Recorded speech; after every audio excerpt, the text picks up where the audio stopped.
আপনাদের মহিলাদেরকে গিয়ে আজকে মেসেজটা দিয়ে দিবেন। মুসলিমে রয়েছে, রাসূল সাল্লাল্লাহু আলাইহি ওয়াসাল্লাম বলেছেন প্রত্যেকটা প্লেট, প্রত্যেকটা গ্লাস, প্রত্যেকটা পাত্র যা আপনি ব্যবহার করেন, হাত্তা চামচ যেটা যা কিছু আছে যেটা আপনি ব্যবহার করেন, লবণের বাটি পর্যন্ত, সেটাকে উপর করে রাখবেন। খালিটা হলে উপর করে রাখবেন, আর না হয় যদি কিছু থেকে থাকে সেটাকে ঢেকে রাখতে হবে। রাসূল বলছেন একটা কাঠির টুকরোও যদি হয় আপনাকে ওটা উপরে দিয়ে রাখতে হবে। কেন?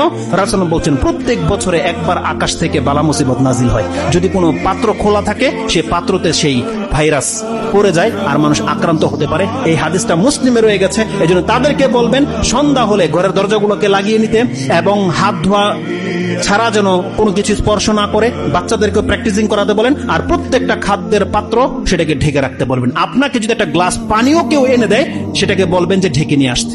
এটা রাসূল সাল্লাল্লাহু আলাইহি সুন্নাহ এবং বলেছে এ থেকে আপনি ইফেক্টেড থেকে বেঁচে যেতে পারবেন। রাসূল সাল্লাল্লাহু আলাইহি বলছেন তুমি যখন ওযু করবে তুমি বেশি করে পানি টেনে খুব জোরে নাক ঝাড়ো।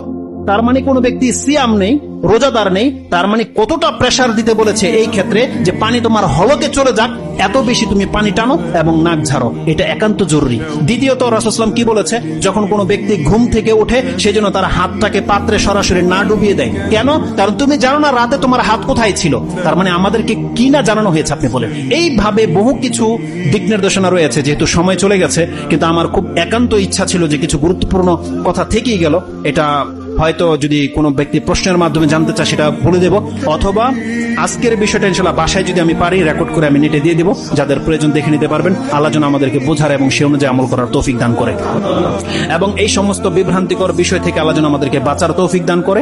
আমাদেরকে যেন আল্লাহ সুবহানাহু ওয়া তাআলা দ্রুত তওবা করে তার মুখে হওয়ার তৌফিক দান করে এবং যেই কোনো মুসিবত আমাদের জীবনে আসুক না কেন আল্লাহ যেন আমাদের জন্য তাতে কল্যাণী রাখে। আমাদেরকে যেন আল্লাহ কাফেরদের মতো বিচার না করে, আমাদেরকে যেন আল্লাহ সুবহানাহু ওয়া তাআলা পাপ মুক্ত করে এবং আমাদেরকে যেন পরকালমুখী করতে হওয়ার তৌফিক দান করে। প্রিয় দিনী ভাই, ভিডিওটি ভালো লাগলে অবশ্যই লাইক কমেন্ট করবেন এন্ড অবশ্যই ভিডিওটি শেয়ার করে আপনার বন্ধুদের মাঝে ছড়িয়ে দিবেন।